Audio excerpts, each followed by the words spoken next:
Michael Jackson తన career పీక్లో ఉన్నప్పుడు ఆయన ఆల్బమ్ సాంగ్స్ చాలా ఎక్కువగా అమ్ముడుపోయేవి. మైకేల్ జాక్సన్ ఏదైనా ఒక షోలో పర్ఫామ్ చేయడానికి వెళ్తే ఆ షో టికెట్లు వెంటనే మిలియన్స్లో అమ్ముడుపోయేవి.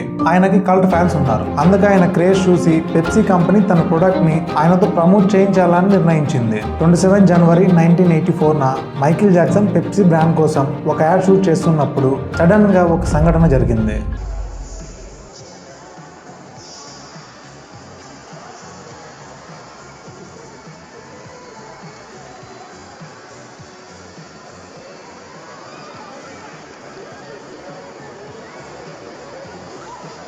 స్టేజ్ మీద పర్ఫామ్ చేస్తుండగా రాంగ్ టైంలో ఫైర్ బ్లాస్ట్ అయ్యి మైకేల్ జాక్సన్ హెయిర్ కి ఫైర్ అంటుకుంది. దాంతో ఆయన స్కాల్ప్ మొత్తం కాలిపోయింది. చిన్నప్పటి నుంచి ఎన్నో షోలు చేసినప్పటికీ ఇలాంటి సంఘటన ఆయన జీవితంలోనే ఎప్పుడు జరగలేదు. నిజానికి ఈ ఇన్సిడెంట్ వల్ల ఆయన ప్రాణాలు పోయే అవకాశం ఉందని కూడా చెప్తారు. మీరు నమ్మరు, కానీ ఈ ఒక్క ఇన్సిడెంట్ ఆయన లైఫ్ మీద చాలా ఇంపాక్ట్ చేసింది. కొంతమంది చెప్తారు మైకేల్ జాక్సన్ ఒక టైంలో జీసస్ కన్నా కూడా ఎక్కువ ఫేమస్ అని. సో అంత ఫేమస్ పర్సన్ గురించి మీడియా వాళ్ళకి తెలిసిన విషయం ఏంటంటే వాళ్ళకి న్యూస్ పేపర్లో ఏం ప్రింట్ చేసినా అది హెవీగా సెల్ అవుతుంది. మరి మీడియా వాళ్ళు మైకేల్ జాక్సన్ గురించి కొంచెం నెగిటివ్ గా లేదా ఫన్ వేలో ఏమైనా ప్రింట్ చేసినా న్యూస్ పేపర్స్ ఇంకా చాలా హైగా సెల్ అవుతున్నాయి. సో ఇది బాగా అర్థం చేసుకుని మీడియా వాళ్ళు మైకేల్ జాక్సన్ గురించి వాళ్ళకి నచ్చిన విధంగా రాయడం స్టార్ట్ చేశారు. మీడియా వాళ్ళు మైకేల్ జాక్సన్ కి వాకో జాకో అనే నిక్ నేమ్ కూడా పెట్టారు. మరి ఆయన్ని చాలా ట్రోల్ చేస్తూ ఉండేవారు. ముఖ్యంగా ఆయన స్కిన్ కలర్ మీద ఎక్కువ ట్రోలింగ్ జరిగేది. మీరు Michael Jackson early days photos ఇంకా రీసెంట్ ఫొటోస్తో కంపేర్ చేస్తే క్లియర్గా డ్రాస్టిక్ చేంజ్ కనిపిస్తుంది. ఆయన ఫేషియల్ ఫీచర్స్ కూడా కంప్లీట్గా చేంజ్ అయ్యాయి. స్కిన్ కలర్ కూడా చేంజ్ అయ్యింది. కానీ దీనికి వేరే రీజన్ ఉంది. మీడియా వాళ్ళకి అది ప్రింట్ చేస్తే అంత సేల్ అవ్వకపోవడం వల్ల ఫేక్ స్టోరీస్ క్రియేట్ చేశారు. లైక్ మైకేల్ జాక్సన్ కి బ్లాక్ స్కిన్ నచ్చలేదు, అందుకే ఆయన తన బాడీని వైట్ గా మార్చుకున్నాడు అని, ఆయన రేసిస్ట్ అని ఇలాంటి రూమర్స్ స్ప్రెడ్ చేశారు. కానీ నిజం ఏంటంటే మైకేల్ జాక్సన్ కి విటిలిగో అనే ఒక స్కిన్ డిసీజ్ ఉంది. ఈ డిసీజ్ ఉన్న వాళ్ళకి స్కిన్ మీద వైట్ ప్యాచెస్ వస్తాయి. మైకేల్ జాక్సన్ ముందు నుండి డార్క్ స్కిన్తో ఉండేవారు కాబట్టి ఆ వైట్ ప్యాచెస్ చాలా క్లియర్గా కనిపించేవి. అవి కనిపించకుండా ఉండడానికి ఆయన హెవీ మేకప్ యూజ్ చేసేవారు. మీరు అబ్జర్వ్ చేసి ఉంటారు, ఆయన చేతికి ఒక గ్లౌజ్ వేసుకుని ఉంటారు. చాలా మంది అది ఫ్యాషన్ అని అనుకుంటారు, కానీ అది ఫ్యాషన్ కాదు. ఆయన హ్యాండ్ మీద ఉన్న వైట్ ప్యాచెస్ ని హైడ్ చేయడానికి గ్లౌజ్ ని వేసుకుంటారు. టైంతో పాటు విటిలిగో ఇంక్రీజ్ అయ్యి ఆయన ఎంటైర్ బాడీ మీద వైట్ ప్యాచెస్ వస్తూనే ఉన్నాయి. అప్పుడు ఆయనకి తన లుక్స్ గురించి ఇన్సెక్యూరిటీ ఫీల్ అయ్యి ఆ ప్యాచెస్ కనిపించకుండా ఉండడానికి తన స్కిన్ ని వైట్ గా మార్చుకున్నారు.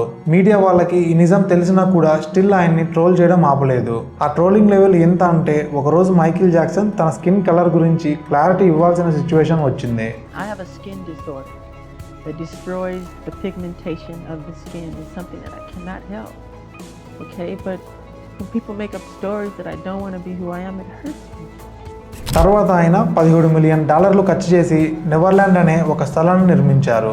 అది నార్మల్ ఇల్లు కాదు, ఒక ఫ్యాంటసీ పార్క్ లా ఉంటుంది.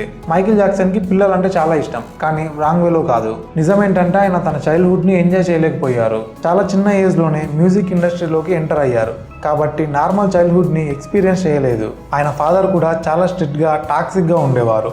చిన్న ఏజ్ లో మైకేల్ జాక్సన్ ని చాలా కొట్టడం జరిగేది. 5-6 సంవత్సరాల ఏజ్ ఉన్న పిల్లాడు కొంచెం బయటికి వెళ్తే ఫ్రెండ్స్తో ఆడుకుంటే కూడా వాళ్ళ నాన్న ఆయన్ని ఇంటికి తీసుకొచ్చి బెల్ట్తో కొట్టేవాడు. ఆ భయం వల్ల మైకేల్ జాక్సన్ ఎప్పుడు వేరే పిల్లలతో బయటికి వెళ్ళి ఆడుకోలేదు. తన చైల్డ్హుడ్ని ఎంజాయ్ చేయలేకపోయాడు. ఆ రిగ్రెట్ ఆయన లోపల ఉండిపోయింది. మీరు నమ్మరు, కానీ మైకేల్ జాక్సన్కి వాళ్ళ ఫాదర్ పైన ఎంత ద్వేషం ఉండేది అంటే వాళ్ళ ఫాదర్లా కనిపించకూడదని తన ఫేస్ పై 100కు పైనే సర్జరీలు చేపించాడు. సో తన ఫాదర్ పెట్టిన టార్చర్ వల్ల తన చైల్డ్హుడ్ ని కోల్పోయాడు. కానీ వేరే పిల్లలు, పూర్ చిల్డ్రన్, పేరెంట్స్ లేకుండా ఉన్న ఆర్ఫన్ చిల్డ్రన్ ని వాళ్ళకి ఫుల్ గా చైల్డ్హుడ్ ని ఎంజాయ్ చేయించాలని ఆలోచించి మైకేల్ జాక్సన్ నెవర్లాండ్ ని బిల్డ్ చేశాడు. ఆ నెవర్లాండ్ లో ఒక బ్యూటిఫుల్ హౌస్, ఒక గార్డెన్, ఒక ప్రైవేట్ జూ. ఆ జూలో అన్ని రకాల అనిమల్స్, పిల్లల కోసం గేమింగ్ సెంటర్, లిటరలీ పిల్లలకి హ్యాపీనెస్ ఇచ్చే అన్ని థింగ్స్ అక్కడ ఉన్నాయి. ముందు చెప్పినట్లు మైకేల్ జాక్సన్ పేద పిల్లల్ని, ఆర్ఫన్స్ ని, ఈవెన్ తన ఫ్యామిలీలో ఉన్న చిన్న పిల్లల్ని కూడా నెవర్లాండ్ కి తీసుకెళ్లి ఎంజాయ్ చేయిస్తాడు. వాళ్ళతో ఆడుతూ ఆయన కూడా చిన్న పిల్లాట్లా బిహేవ్ చేస్తాడు. కానీ మళ్ళీ కొన్ని మీడియా వర్గాలు, కొంతమంది వ్యక్తులు మైకేల్ జాక్సన్ కి పిల్లలంటే ఇష్టం అనే విషయాన్ని కూడా తప్పుగా చూపించడం ప్రారంభించారు. ఫేక్ అలిగేషన్స్ వల్ల మైకేల్ జాక్సన్ చాలా డిస్టర్బ్ అయ్యాడు. 1-2 సంవత్సరాల వరకు ఫుల్ లో ప్రొఫైల్ మెయింటైన్ చేశాడు. షో పర్ఫామ్ చేయలేదు, సాంగ్స్ ని కూడా రిలీజ్ చేయలేదు. తర్వాత సడన్ గా కంబ్యాక్ ప్లాన్ చేసి డేంజరస్ అనే ఒక వరల్డ్ టూర్ అనౌన్స్ చేశాడు. డిఫరెంట్ కంట్రీస్ లో షో పర్ఫామ్ చేస్తూ వెళ్ళాడు. అలాగే ఇజ్రాయెల్కి కూడా వెళ్ళాడు. కొన్ని కాన్స్పిరసీ థియరీస్ ఏమంటున్నాయంటే ఈ ఇజ్రాయెల్ టూర్ ఆయన లైఫ్ని కంప్లీట్గా చేంజ్ చేసింది. ఎలా అంటే ఇజ్రాయెల్లో ఆయన ఫస్ట్ ఒక చిల్డ్రన్ క్యాన్సర్ హాస్పిటల్కు విజిట్ చేశారు. అక్కడ పిల్లలతో కొంచెం టైం స్పెండ్ చేసి వాళ్ళకి గిఫ్ట్స్ ఇచ్చాడు. హాస్పిటల్ కూడా కొంత అమౌంట్ డొనేట్ చేశాడు. తర్వాత ఆయన వెస్టర్న్ వాల్కి వెళ్ళాడు. ఇది జెవిష్ పీపుల్కి చాలా పవిత్రమైన స్థలం. ఆయన అక్కడికి వెళ్ళినప్పుడు కొంతమంది జెవిష్ పీపుల్ గ్రూప్స్ ఆయన్ని అపోజ్ చేశారు. వాళ్ళకి ఒక పాప్ ఆర్టిస్ట్ వాళ్ళ ప్లేస్కి రావడం నచ్చలేదు. అందువల్ల వ్యతిరేకతను గమనించి మైకేల్ జాక్సన్ అక్కడ నుంచి వెళ్ళిపోయాడు. అక్కడ నుంచి వచ్చి మైకేల్ జాక్సన్ ఇజ్రాయెల్లో ఒక మిలిటరీ బేస్ని కూడా విజిట్ చేశాడు. అక్కడ సోల్జర్స్తో మాట్లాడి కొన్ని ఇంటర్నల్ విషయాలు తెలుసుకున్నాడు. కానీ ఎగ్జాక్ట్గా ఏం జరిగిందో క్లియర్గా తెలియదు. కానీ అక్కడున్న షోస్ అన్ని ఫాస్ట్గా కంప్లీట్ చేసి ఇమీడియట్గా ఇజ్రాయెల్ నుండి వెళ్ళిపోయాడు. తర్వాత పాలెస్టైన్ డోంట్ క్రై అనే ఒక సాంగ్ రాశాడు. పాలెస్టైన్కి ఓపెన్గా సపోర్ట్ చూపిస్తూ ఇజ్రాయెల్ని క్రిటిసైజ్ చేస్తూ కొన్ని లైన్స్ రాశాడు. మైకేల్ జాక్సన్ ఈ సాంగ్ రిలీజ్ చేయాలని అనుకున్నాడు. కానీ చాలా కాంట్రవర్షియల్గా ఉండడం వల్ల సోనీ మ్యూజిక్ దాన్ని అప్రూవ్ చేయలేదు. కొన్ని కాన్స్పిరసీ థియరీస్ ప్రకారం ఇక్కడ నుండి సోనీ మ్యూజిక్ ఇంకా మైకేల్ జాక్సన్ మధ్య కొంచెం డిస్టెన్స్ పెరిగిందని అంటారు. స్టోరీలో చెప్పేది ఏంటంటే ఒక సైడ్లో పవర్ఫుల్ నేషన్స్, ఇంకో సైడ్లో గ్లోబల్ ఫేమ్ అయిన king of pop Michael Jackson, ఇద్దరి మధ్య సైలెంట్ కాన్ఫ్లిక్ట్ ఉంది అని కొన్ని థియరీస్ చెప్తున్నాయి. ఇంకా కొన్ని థియరీస్ ప్రకారం కొన్ని groups Michael Jackson public image damage చేయడానికి ట్రై చేశాయి. ఎందుకంటే ఒక సెలబ్రిటీకి బిగ్గెస్ట్ అసెట్ ఏంటి? Public image. అది డ్యామేజ్ అయితే కెరీర్ మీద డైరెక్ట్ ఇంపాక్ట్ పడుతుంది. ఇజ్రాయెల్ టూర్ తర్వాత పాలెస్టైన్ డోంట్ క్రై రాసిన తర్వాత ఇమీడియట్ గా మైకేల్ జాక్సన్ మీద ఒక చైల్డ్ అబ్యూస్ కేసు ఫైల్ అయింది. ఇది 1993లో జోర్డాన్ చాండ్లర్ పెట్టిన కేసు అని చెప్తారు. ఈ పార్ట్ లో కొన్ని సీరియస్ అలిగేషన్స్ ఉన్నాయి. కానీ స్ట్రైట్ గా చెప్పాలి అంటే అన్ని క్లైమ్స్ ప్రూఫ్స్ తో కన్ఫర్మ్ అయ్యాయి అని కాదు. స్టోరీ ప్రకారం జోర్డాన్ చాండ్లర్ ఇంకా తన ఫాదర్ ఈవెన్ చాండ్లర్ కేసులో ఇన్వాల్వ్ అయ్యారు. క్లైమ్ ఏంటంటే ఈవెన్ చాండ్లర్ మైకేల్ జాక్సన్ ని బ్లాక్మెయిల్ చేసి $20 million ఇవ్వమని డిమాండ్ చేశాడు అని చెప్తారు. కానీ ఇక్కడే ముఖ్యమైన విషయం ఉంది. ఈ కేసులో క్రిమినల్ కోర్టు తీర్పు వరకు వెళ్ళలేదు. మైకేల్ జాక్సన్ తర్వాత సివిల్ సెటిల్మెంట్ చేశారు. అంటే కేసుని ముగించడానికి డబ్బు ఇచ్చారు. కానీ ఇది తప్పు చేశాడనడానికి ప్రూఫ్ కాదు. ఎందుకంటే మీడియా కవరేజ్ వల్ల ఆల్రెడీ ఆయన ఇమేజ్ డ్యామేజ్ అయింది. ఆ టైంలో ఆయన సిస్టర్ లాటోయా జాక్సన్ పబ్లిక్గా వచ్చి ఆయన మీద సీరియస్ అలిగేషన్స్ వేసింది. తర్వాత స్టేట్మెంట్ చేంజ్ చేసి నా హస్బెండ్ నాతో ఫోర్స్ఫుల్గా అలా చొప్పించాడని చెప్పింది.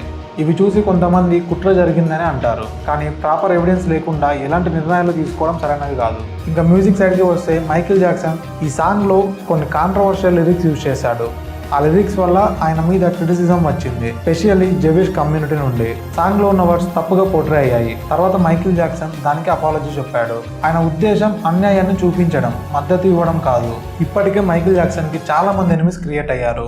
Media controversies, legal issues, industry conflicts అన్ని కలిపి ప్రెజర్ ఎక్కువ అయ్యింది. కానీ బిగ్గెస్ట్ ప్రాబ్లం ఏంటంటే స్లీప్. 1984లో జరిగిన పెప్సీ ఇన్సిడెంట్ గురించి ఆల్రెడీ చెప్పాం. ఆ ఫైర్ యాక్సిడెంట్ వల్ల ఆయన స్కాల్ప్ బర్న్ అయింది. సివియర్ పెయిన్ స్టార్ట్ అయింది. ఆ పెయిన్ ని కంట్రోల్ చేయడానికి పెయిన్ కిల్లర్స్ యూజ్ చేయడం స్టార్ట్ చేశాడు. స్లోగా అడిక్షన్ డెవలప్ అయింది. టైం గడుస్తూనే ఆయన కండిషన్ ఇంకా వరెస్ట్ అయింది. 2-3 రోజుల వరకు నిద్ర రాకపోవడం కామన్ అయింది. నిద్ర లేకపోవడం వల్ల ఫిజికల్గా ఇంకా మెంటల్గా ఆయన చాలా స్ట్రగుల్ అయ్యారు. Doctors initially mild sleeping pills ఇవ్వడం స్టార్ట్ చేశారు. కానీ బాడీ గ్రాడ్యువల్లీ ఆ టాబ్లెట్స్కి అడాప్ట్ అవ్వడం స్టార్ట్ అయింది. ఎఫెక్ట్ తగ్గిపోతుంది. డోస్ పెంచినా కూడా ప్రాపర్ నిద్ర రాదు. ఇక్కడే డేంజరస్ స్టేజ్ స్టార్ట్ అయింది. నార్మల్ టాబ్లెట్స్ వర్క్ అవ్వకపోతే డాక్టర్స్ స్ట్రాంగ్ మెడికేషన్ సైడ్కి వెళ్తారు. ఈ ఫేజ్లో ఎక్సెసివ్ డిపెండెన్సీ డెవలప్ అయింది. పెయిన్ కిల్లర్స్ ఇంకా స్లీప్ మెడికేషన్ మిక్స్ అయ్యి బాడీ మీద హెవీ ఇంపాక్ట్ పడింది. నిజం చెప్పాలంటే ఇది బయట ఉన్న శత్రువుల కంటే డేంజర్. ప్రొఫోల్ అనే ఒక డ్రగ్ ఇంజెక్షన్ ప్రిస్క్రైబ్ చేశారు. యాక్చువల్లీ ఈ ప్రొఫోల్ అనే డ్రగ్ ఏంటి అంటే ఆపరేషన్ టైంలో పేషెంట్స్ని అన్కాన్షియస్గా ఉండడానికి వాడతారు. ఈ ఇంజెక్షన్ డోస్ చాలా కేర్ఫుల్గా ఇవ్వాలి. కొంచెం ఎక్కువ తక్కువ అయినా ప్రాణం పోవచ్చు. అలాంటి డేంజరస్ డ్రగ్ని మైకేల్ జాక్సన్ జస్ట్ నిద్రపోవడానికి యూజ్ చేస్తుంటారు. ఆయన ఈ డ్రగ్ అడిక్షన్ గురించి ఒక సాంగ్లో కూడా మెన్షన్ చేశారు. 25 జూన్ 2009. నిద్ర రాకపోవడం వల్ల మైకేల్ జాక్సన్ స్ట్రగుల్ అవుతున్నప్పుడు తన పర్సనల్ డాక్టర్ ప్రొఫోల్ ఇచ్చాడు. కానీ క్వాంటిటీ ఎక్కువ అవ్వడం వల్ల మైకేల్ జాక్సన్ చనిపోయాడు. King of pop Michael Jackson ఒక డాక్టర్ చేసిన మిస్టేక్ వల్ల చనిపోయడం తెలిసినప్పుడు ఫ్యాన్స్ అందరూ కోపడ్డారు. ఆ డాక్టర్పై దాడి చేయాలనే స్థాయికి వెళ్లారు. ఇది నిజంగా డాక్టర్ మిస్టేకా లేదా ముందే ప్లాన్ చేశారని వచ్చినప్పుడు చాలా మంది ఇది ముందే ప్లాన్ చేశారని అన్నారు. వాళ్ళకి ఇది మర్డర్ అని అనిపించింది. ఎందుకంటే మైకేల్ జాక్సన్ ఒక టైంలో చెప్పాడు, నా డెత్ యాక్సిడెంట్ అని కనిపించినా కూడా ఇది మర్డర్ అని కన్సిడర్ చేయండి అని చెప్పాడు. మీరు నమ్మరు కానీ డాక్టర్ మిస్టేక్ వల్ల డెత్ జరిగిన తర్వాత డాక్టర్ లైఫ్ స్పాయిల్ అయిపోయిందని అనుకుంటాం. కానీ ఇక్కడే రివర్స్ జరిగిందని కొంతమంది అంటున్నారు. ఆయన ఇప్పుడు రిచ్ అయ్యాడని, పామ్ బీచ్ దగ్గర మ్యాన్షన్ ఉంది అని రూమర్స్ ఉన్నాయి. మైకేల్ జాక్సన్ డెత్ తర్వాత ఆయన పర్సనల్ ఐటమ్స్ బయటకు వచ్చాయి. ముఖ్యంగా అతను డ్రా చేసిన డ్రాయింగ్స్. ఆ డ్రాయింగ్స్ కొంచెం డిఫరెంట్గా ఉన్నాయి. కొన్ని థియరీస్ ప్రకారం ఆ డ్రాయింగ్స్లో హిడెన్ మెసేజెస్ ఉన్నాయని అంటారు.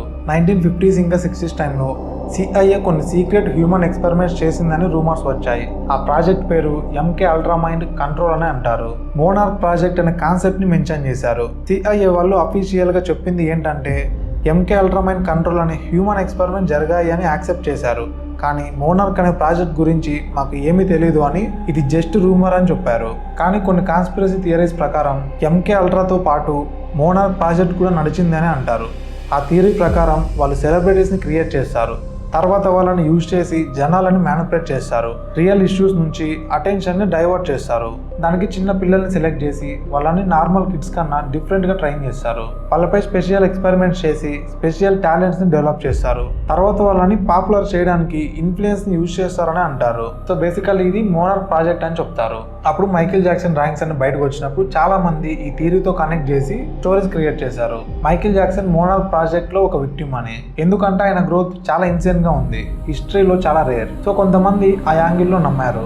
ఇంకా ఆయన బ్రదర్ జర్మన్ జాక్సన్ ఒక ఇంటర్వ్యూలో చెప్పాడు, చిన్నప్పుడు రాత్రి టైంలో తన ఫాదర్ మైకిల్ ని ఎక్కడికో తీసుకెళ్తాడు, ఇంపార్టెంట్ మీటింగ్స్ అని చెప్తాడు. తర్వాత వచ్చినప్పుడు మైకిల్ చాలా వీక్ గా కనిపించేవాడు, 2-3 రోజులు అలాగే ఉంటాడు అని. ఇవన్నీ కలిపి చూసి కొంతమంది మైకేల్ జాక్సన్ కి ఈ మోనార్క్ ప్రాజెక్ట్ కి లింక్ ఉంటుందని నమ్ముతున్నారు. స్ట్రైట్ గా చెప్పాలంటే ఇది ప్రూఫ్ ఉన్న ఫ్యాక్ట్ కాదు, ఎవిడెన్స్ లేకుండా కన్క్లూజన్ తీసుకోవడం లాజికల్ కాదు.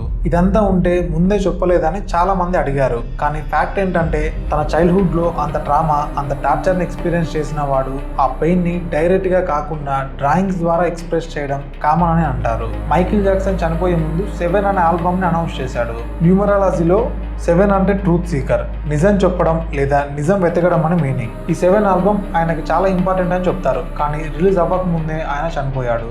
యూజువల్లీ ఒక ఆర్టిస్ట్ చనిపోయిన తర్వాత వాళ్ళకున్న ఓల్డ్ ప్రాజెక్ట్స్ రిలీజ్ అవుతాయి, కానీ మైకేల్ జాక్సన్ 7 ఆల్బమ్ మాత్రం ఇప్పటికీ రిలీజ్ కాలేదు. సో చాలా మంది డౌట్ పడుతున్నారు, ఆయన ఆల్బమ్లో కొన్ని నిజాలు రివీల్ చేయాలనుకున్నాడా, ఇంకా ఆల్బమ్ రిలీజ్ అవ్వక ముందే చనిపోయాడు. సో ఇది మైకేల్ జాక్సన్ స్టోరీ. వీడియో నచ్చితే లైక్ చేయండి. అలాగే నెక్స్ట్ ఏ టాపిక్ పై వీడియో కావాలో కామెంట్స్లో చెప్పండి. మీకు కనుక క్రైమ్, హర్రర్, మిస్టరీ వీడియోస్ నచ్చితే మన ఛానల్ని సబ్స్క్రైబ్ చేసుకోండి.